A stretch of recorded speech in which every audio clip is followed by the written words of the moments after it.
Hey everybody, welcome back to the channel. It is Michael, and I wish that I had watched this video when I was 20 years old. If I could write a letter to my 20-year-old self, I wouldn't go back and tell him to buy stocks or to start a business.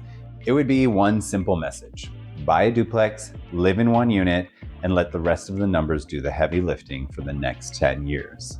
This video is that love letter back to my 20-year-old self. So it's the exact strategy I follow now that I wish I had followed in my 20s. So if you are in your 20s right now, you are sitting on a cheat code that most people don't even realize exists. And before we go on, just please do me a favor, like and subscribe, leave a comment, maybe mention somebody who is in their 20s or maybe 30s who needs to get started on this journey so we can make sure that they don't make the same mistakes that I did.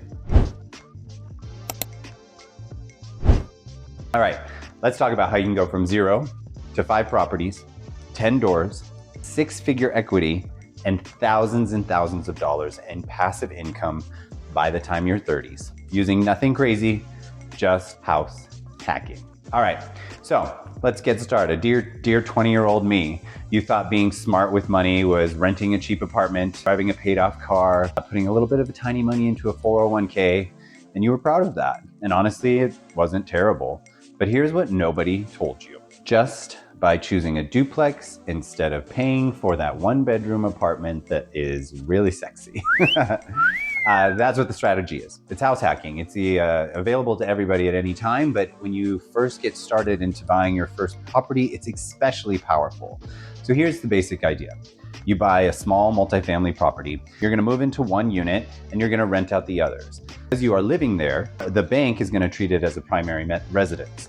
What that means is you have low down payment options instead of having to come up with the 20 or 25% that most investors like myself have to do right now.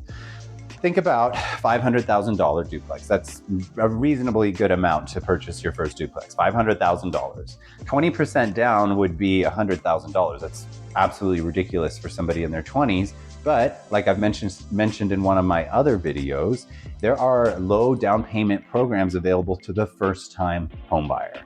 So instead of getting that apartment, go ahead and use one of those programs. Some of them will even allow you to put down as little as 0.5%. To just do some real quick math with you, 0.5% on a $500,000 duplex is $2,500. That's not that much money. I found a way to get $2,500 when I was that age because I wanted a tattoo. So I wish I'd bought a duplex instead. And here's why this matters. You're buying 10 years of future appreciation, you're buying a cash flowing asset, and you're buying a better version of what your 30-year-old life is gonna look like. All right, so let's lay out the game plan. You buy your first duplex at 20, right? You put that 0.5% down, maybe you've even got 5% down, which is $25,000, right? You get that first duplex, you live in there, and then you rent out the other unit. You save, you learn, you stabilize the property with rents, and by 22, if you have just saved another $1,000 per month for the next 2 years, you'll have that 5% down necessary to purchase your second duplex. And then you do that again at 24, 26, 28. And by the time you're 30, you have repeated this 5 times total, 5 duplexes, 2 units each, that's 10 doors. And yeah, this is a little bit aggressive. And yes, maybe it takes a little bit of discipline, but I wish I had done this in my 20s when I had the flexibility and when I had the durability to live in a duplex and rent and live with roommates. So yeah, think about that. So now what I wanna do is I wanna show you what that looks like in real numbers, because this is where your jaw is actually gonna drop. On average, a very healthy market will have home appreciations of 4% per year. So let's start with your first $500,000 duplex you buy at 20. At 4% a year, after 10 years, that same property is worth around $740,000. All in all, by the time you're 30, you are sitting on roughly about $682,000 worth of equity. This doesn't even include what you've done in your savings accounts or checkings accounts. This is just by simply buying duplexes, renting them, living in them. Okay, so we've talked about the equity gains, which are actually really substantial and fantastic. But let's also talk about the passive income. This is money that you could use month to month, maybe to help fund more purchases or just to fund part of your life that you want to enjoy. We'll make another simple assumption here. Each duplex, once it's fully rented and stabilized, nets you about $500 a month after all the expenses and the mortgage. Obviously, you've watched another one of my videos which told you to put that money into a rainy day fund, some type of money market that you have access to, but that's also helping your money grow. But that's a pretty conservative number and optimistic in others, but it's a clean, solid number to work with, $500 a month. So when you first buy each property, you're netting about $500 a month, but rents don't stay still, right? We've seen that especially lately. If we assume rents grow at maybe 4% per year, your net cash flow tends to grow as well. By the time you are 30 years old, you are bringing in a net $3,180 a month passive income. $3,000 a month extra. That is more than some people make at their actual jobs. That money can continue to work for you, or it can be put into savings accounts so that it can help fund more and more purchases.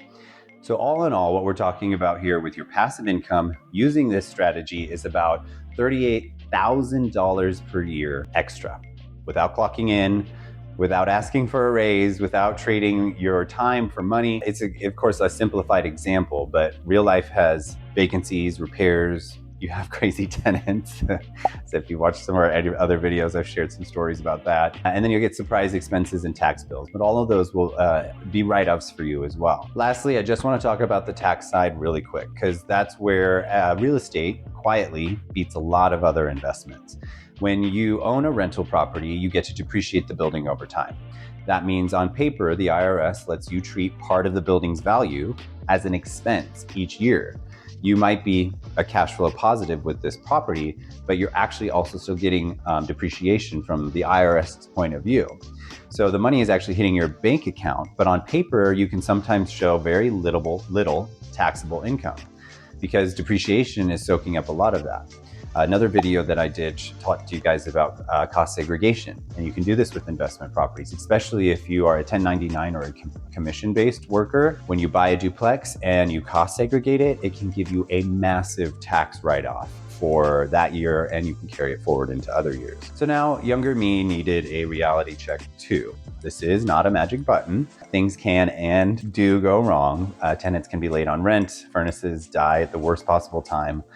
Roof leaks don't care about your savings account. So a few things I wish I had known. Number one, always keep reserved. Save 50%, if not more, of your passive income and put that away for a rainy day, because they happen.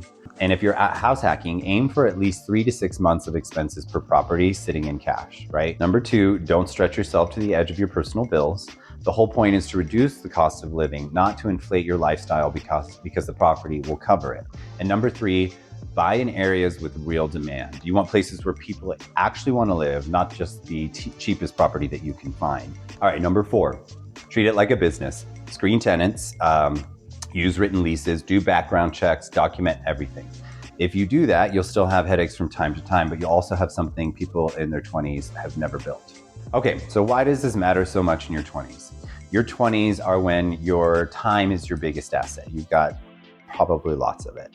Most people waste time building someone else's dream, working for somebody else or paying rent on somebody else's building. And look, we all have to work. We all have to start somewhere. But while everyone else is just kind of renting and waiting for someday, you could quietly be stacking doors. So here's what I would say if I had the 20-year-old version of me sitting across the table right now. The first thing I would say is get rid of that rosary and the lollipop. The second thing I would say is you don't need a perfect plan. You don't need to predict the market. You don't need to become a full-time real estate pro overnight. You just need to do this. You need to save $2,500, find a solid $500,000 duplex in a decent area, move in, rent out the other unit, learn the ropes, and then rinse and repeat. Every 2 years for 10 years. Along the way, you can read some books, talk to other investors, build a relationship with lenders, and take it seriously. At 30, instead of just having memories and old pay stubs, you'll have 5 properties, 10 doors, hundreds of thousands in equity, and thousands of dollars in passive income. If this clicked for you, hit the like button so YouTube can show this to other people in their 20s so we can help save them from the rental trap. Do me a favor, drop a comment below and tell me, if you could go back in your 20s, what money move would you change first? As always, you guys can reach out to me, set up an appointment, a virtual phone call, text me, whatever. I will help you go out there and analyze these rental properties. If you see something and you want to know if it's a good deal, make sure you hit me up. I'll see you guys on the next video. See ya.